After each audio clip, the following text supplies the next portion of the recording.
الحمدللہ رب العالمین والصلاة والسلام علی نبینا محمد وعلی آلہ وصحبہ اجمعین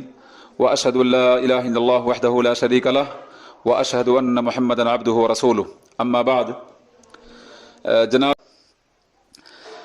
صدقہ فطر احادیث کی روشنی میں اسے زکوٰۃ فطر یا صدقۃ الفطر کے نام سے موسوم کیا گیا اور یاد کیا گیا ہے، جبکہ اردو زبان میں فطرہ یا فطرانہ کے نام سے لوگ اسے جانتے ہیں. اب سوال یہ پیدا ہوتا ہے کہ اسے زکوٰۃ فطر یا صدقہ فطر کیوں کہتے ہیں؟ تو اس کا جواب یہ ہے کہ چونکہ ایک مہینہ مسلسل روزہ رکھنے کے بعد جب شوال کا چاند طلوع ہوتا ہے اور عید کی خوشی دینی شعار ایک مسلمان کو نصیب ہوتا ہے تو اس کے لیے روزہ رکھنا اب حرام ہو گیا، گویا وہ افطاری سے رہتا ہے. افطار اس کا سبب ہے، لہذا اس کو صدقہ فطر کے نام سے یاد کیا گیا ہے. اگر اسلامی شریعت کی روشنی میں زکوٰۃ فطر کو جاننا چاہیں کہ اس کی تعریف کیا ہے تو اس کی تعریف کچھ اس طرح ہوگی: ماہ رمضان کے اختتام پر نماز عید سے پہلے جن چیزوں کو اللہ کے رسول صلی اللہ علیہ وسلم نے فرض قرار دیا ہے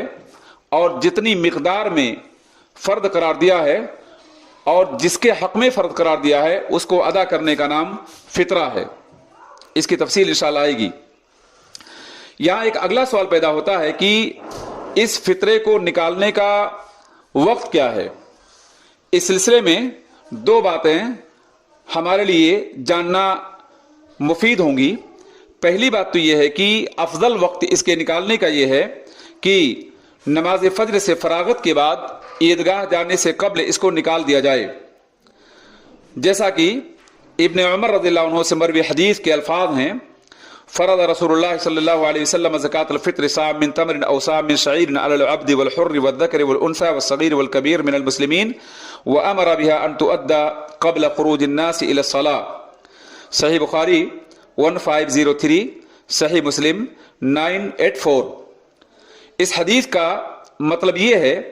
کہ اللہ کے رسول صلی اللہ علیہ وسلم نے زکوٰۃ فطر کو فرض قرار دیا. ایک سا کھجور یا ایک سا جو غلام اور آزاد پر، مذکر اور مؤنث پر، چھوٹے اور بڑے تمام مسلمانوں پر. اور اس بات کا بھی آپ نے حکم دیا کہ اسے نماز عید کے لیے جانے سے پہلے نکال دیا جائے. لیکن اگر صحابہ کرام کی زندگی پر غور کیا جائے تو جائز وقت یہ ہے کہ چاند کی خبر ملتے ہی یا 29 رمضان کو یا زیادہ سے زیادہ 28 رمضان کو اسے نکالنے کی کوشش کی جائے. اس سے پہلے نکالنا نہ تو کسی صحابی سے ثابت ہے اور نہ اللہ کے رسول صلی اللہ علیہ وسلم سے ثابت ہے. لہذا ہمارے دور میں بہت سارے لوگ جو فطرے کی رقم کو یا فطرے کے غلہ جات کو رمضان کے شروع میں یا اس سے پہلے یا بیچ رمضان میں مطالبہ اس کا کرنے لگتے ہیں یا اس کو نکالنے کے لوگ کوشش کرتے ہیں، یہ بات نبی صلی اللہ علیہ وسلم کے سنت کے صریح خلاف ہے. لہذا اس عبادت کو اسی وقت ادا کرنے کی کوشش کی جائے جس وقت اللہ کے رسول صلی اللہ علیہ وسلم اور صحابہ کرام ادا کیا کرتے تھے. یہاں پر ایک اور سوال پیدا ہوتا ہے کہ اگر کوئی شخص نماز عید سے پہلے اپنا فطرہ ادا نہیں کر سکا تو کیا عید کے بعد وہ ادا کرے گا؟ اس سلسلے میں آپ کو میں بتانا چاہتا ہوں کہ ابن عباس سے مروی حدیث میں جو الفاظ ہیں: من اداها قبل الصلاة فهي زکاة مقبولہ ومن اداها بعد الصلاة فهي صدقة من الصدقات، یہ حدیث صحیح الترغیب میں 1085 پر ہم لوگ ملاحظہ کر سکتے ہیں. اس کا مطلب یہ ہوا جس شخص نے اپنا فطرہ نماز عید سے پہلے ادا کر دیا تو اس کی زکوٰۃ مقبول ہوگی، ایکسیپٹیبل ہوگی، اور جس شخص نے نماز عید کے بعد اس کو ادا کیا تو یہ عام صدقہ ہوگا، فطرے کا اسے حق نہیں حاصل ہوگا اور نہ فطرے کی فضیلت اسے ملے گی بلکہ اس کے قرض کی ادائیگی ہوگی. اس لیے یہ بات کہنا صحیح ہے کہ جو شخص بغیر کسی عذر کے اپنا فطرہ ادا کرنے میں تاخیر کرے اور عید کی نماز کے بعد ادا کرے، ایسا شخص نبی صلی اللہ علیہ وسلم کے حکم کی مخالفت کرنے کی بنیاد پر گنہگار ہوگا، جیسا کہ بہت سارے علماء اور فقہاء نے اس کی صراحت کی ہے. یہاں ایک اور سوال پیدا ہوتا ہے کہ اس فطرے کی مقدار کیا ہوگی اور کون چیزیں اس میں نکالی جائیں گی۔ اس سلسلے میں ابو سعید خدری کی جو حدیث ہے اس کے الفاظ ہیں کننا نخرج زکاۃ الفطر صاع من طعام او صاع من شعیر او صاع من تمر او صاع من اخت او صاع من زبیب فی زمان نبی صلی اللہ علیہ وسلم۔ یہ بخاری کے الفاظ ہیں کہ نبی صلی اللہ علیہ وسلم کے زمانے میں ہم لوگ فطرے میں ایک سا طعام یا ایک سا جو یا ایک سا کھجور یا ایک سا پنیر یا ایک سا کشمش نکالتے تھے۔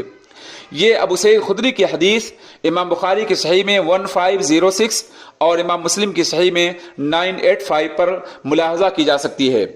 اس حدیث سے پتہ یہ چلا کہ نبی صلی اللہ علیہ وسلم اور صحابہ کرام جن چیزوں کو صدقہ فطر میں نکالتے تھے ہمیں انہی چیزوں کو نکالنے کی کوشش کرنی چاہیے اور بیجا ایسی چیزوں کو نکالنے سے گریز کرنا چاہیے جن چیزوں کا نبی صلی اللہ علیہ وسلم کی زندگی میں ثبوت نہیں ملتا ہے۔ اس سلسلے میں بہت عمدہ اور نفیس باتیں بعض لوگوں نے کی ہیں، بعض علماء نے کی، بعض محقق علماء نے کی ہے، جن کو آپ کی خدمت میں پیش کرنے کی میں سعادت حاصل کرنا چاہتا ہوں۔ آپ کو میں بتاؤں کہ زکوٰۃ فطر میں قیمت، کیش، پیسہ، کپڑا اور دیگر چیزوں کو نکالنا اس سلسلے میں بہت سارے علماء نے صراحت کی ہے کہ سنت کے خلاف ہے، لہذا یہ جائز نہیں ہے، کیونکہ اللہ کے رسول صلی اللہ علیہ وسلم اور صحابہ کرام میں سے کسی سے بھی یہ چیز منقول نہیں کہ وہ فطرے میں قیمت، کیش وغیرہ نکالتے رہے ہوں۔ امام احمد بن حنبل رحمہ اللہ نے بہت اوپن طور پہ اس سلسلے میں ایکسپلین کیا ہے کہ قیمت فطرے میں نہیں نکالے گا۔ ان سے کہا گیا کہ بہت سے لوگ اس بات کو کہتے ہیں کہ عمر بن عبدالعزیز یہ قیمت کو قبول کرتے تھے، تو کیا ہی عمدہ اور نفیس اور حدیث سے محبت اور شغف رکھنے کا جواب دیا تھا امام دار الہجرہ امام احمد بن حنبل رحمہ اللہ نے۔ انہوں نے کہا یدعون قول رسول اللہ صلی اللہ علیہ وسلم یقولون قال فلان وقد قال ابن عمر فرض رسول اللہ صلی اللہ علیہ وسلم زکاۃ الفطر صاعا۔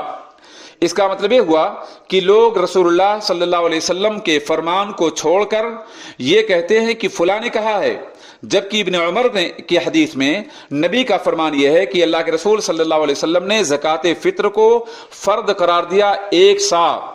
چاہے وہ کھجور کا ہو، پنیر کا ہو، کشمش کا ہو، جو کا ہو، یہ تمام کی تمام چیزیں جیسا کہ حدیث میں مذکور ہیں، اور چاول بھی کچھ احادیث سے ثابت ہے، لہذا پتہ ہے چلا کہ ہمیں انہی چیزوں کو زکوٰۃ فطر میں نکالنا چاہیے اور دیگر چیزوں کے پیچھے پڑنا یہ بات مناسب نہیں ہوگی۔ رہا معاملہ گندم کا، تو گندم کے سلسلے میں نصف سا کی بھی دلیل معاویہ اور دیگر صحابہ کرام سے ملتی ہے۔ بہرحال انسان کو اختیار دیا جائے گا ان چیزوں سے کسی چیز کو نکالنے کے بارے میں۔ اب البتہ سوال پیدا ہوتا ہے کہ زکوٰۃ فطر نکالنے کی حکمت اور مشروعیت کیا ہے؟ اگر اس سلسلے میں غور کیا جائے تو پتہ یہ چلتا ہے کہ انسان روزہ رہتا ہے، نفس پہ کنٹرول نہیں رہتا، جذبات میں انسان واقع ہو جاتا ہے، ایموشن کبھی کبھی انسان کی زندگی میں پائی جاتی ہے، لہذا اس سے لغو، فضول باتیں، بیہودہ باتیں انسان کی زبان سے نکل جاتی ہیں۔ تو ان تمام چیزوں سے بچنے کے لیے اللہ رب العالمین نے گویا فطرے کو فرض قرار دیا ہے، جیسا کہ حدیث میں ہے طہرۃ للصیام، روزے کی پاکی اور مساکین کو کھانا کھلا کر بے نیاز کرنا ہے۔ اور اس سے بڑی بات یہ ہے کہ صدقہ فطر کا ادا کرنا گویا اللہ رب العالمین کے شکر کو بجا لانا ہے کہ اس نے رمضان کے روزے کی فرضیت کو بندوں کے لیے تقوی اختیار کرنے کا سبب بنا دیا، اور اللہ رب العالمین ہی کی توفیق سے روزہ رکھنے پر انسان قادر ہوا، لہذا اللہ کے شکر بجا لانے کا تقاضا یہ ہے کہ صدقہ فطر کو انسان ادا کر دے۔ یہ بات رہی کہ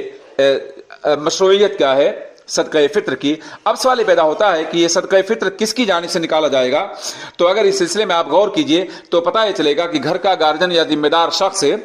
ان تمام اپنی جانب سے اور ان تمام لوگوں کی جانب سے صدقہ فطر نکالے گا جن کا وہ ذمہ دار ہے، جن کے نان نفقے کا وہ مالک ہے، جس کی ماتحتی میں اس کی ماتحتی میں جو لوگ رہتے ہیں، کیونکہ اس سلسلے میں حدیث کے الفاظ ہیں عد الفطر عمن تمولون، جس کا مطلب یہ ہوا فطرے کو ان تمام لوگوں کی جانب سے ادا کرو جن کے تم گارجن ہو، جن کے تم مالک ہو، جن کے نان نفقے کی تمہاری ذمہ داری ہے۔ بہر صورت یہ بات رہی کہ صدقہ فطر کس کی جانب سے نکالا جائے گا۔ اب سوال یہ پیدا ہوتا ہے کہ قیمت کو جب زکات فطر میں نکالنا ثابت نہیں ہوا اور اسی طرح سے صدقہ فطر کا بہت پہلے نکالنا ثابت نہیں ہوا، لہذا یہ بات طے ہے کہ آج کے دور میں جو بہت سے لوگ یہ بات کہتے ہیں کہ چونکہ مسکین کو کھانا کھلانا بے نیاز کرنا ہے، لہذا اگر کیش دیا جائے، کپڑا دیا جائے تو اس کی ضرورت کا اس میں زیادہ خیال ہے۔ اس بات کو دراصل ان لوگوں نے سمجھنے کی کوشش نہیں کی کہ آخر کیا وجہ ہے کہ نبی صلی اللہ علیہ وسلم کے زمانے میں بازار اتنے اوپن نہیں ہوتے تھے جتنا ہمارے دور میں اوپن ہیں، حاجات اتنی زیادہ نہیں ملتی تھی جتنا ہمارے دور میں ملتی ہیں، آخر کیوں اللہ کے رسول صلی اللہ علیہ وسلم نے اس فطرے کو بہت پہلے نکالنے کا حکم نہیں دیا، اور کیوں قیمت دینے کی اللہ کے رسول صلی اللہ علیہ وسلم کے زمانے میں اور صحابہ کرام کی زندگی میں دلیل نہیں ملتی؟ اس سے پتہ یہ چلا کہ مساکین کی ضرورت کی تکمیل کے لیے بہت سارے اسباب اللہ رب العالمین نے انسانوں کو بتائے ہیں، مثلا زکوٰۃ کے ذریعے ان کی ضرورت پوری کی جائے، عام صدقات کے ذریعے ان کی ضرورت پوری کی جائے، اور عام نفقے کے ذریعے ان کا تعاون کیا جائے۔ رہا معاملہ صدقہ فطر کا، تو چونکہ یہ ایک عبادت ہے اور عبادت کو اسلام نے مقید کیا ہے زمانے کے ساتھ، وقت کے ساتھ اور اصناف کے ساتھ، لہذا اس عبادت کو اس کی اصلیت پر باقی رہنے دیا جائے اور دیگر ضروریات کی تکمیل دوسرے وسائل سے کرنے کی کوشش کی جائے۔ یہاں ایک بنیادی سوال پیدا ہوتا ہے کہ زکوٰۃ فطر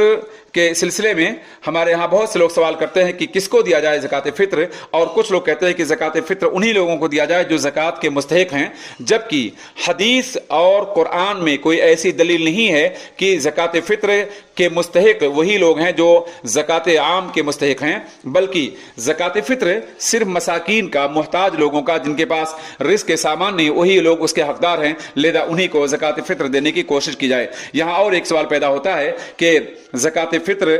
دینے کے سلسلے میں کیا یہ بات درست ہے کہ جو نصاب کا مالک ہو اسی پر زکوٰۃ فطر واجب ہے؟ بات ایسی نہیں ہے، کیونکہ اسلام نے کہیں بھی زکوٰۃ کے نصاب کی ملکیت کو بیان نہیں کیا ہے، صرف اتنی بات ہے کہ جو شخص بھی اپنی روزمرہ زندگی میں کھانے پینے سے زیادہ اور فاضل چیزوں کو رکھتا ہو، اور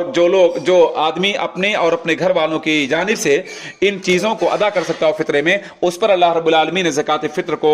فرض قرار دیا ہے، لہذا زکوٰۃ کے نصاب سے اس کو مقید کرنا اس کی کوئی وجہ نہیں ہے، جبکہ اسلام نے اس چیز کو مقید نہ کیا ہو۔ بہرصورت اللہ رب العالمین سے میری دعا ہے کہ اللہ رب العالمین مجھے اور تمام سامعین کو ان احکام کے مطابق عمل کرنے کی توفیق دے۔ اللہ تو قبول کر۔ والسلام علیکم ورحمۃ اللہ وبرکاتہ۔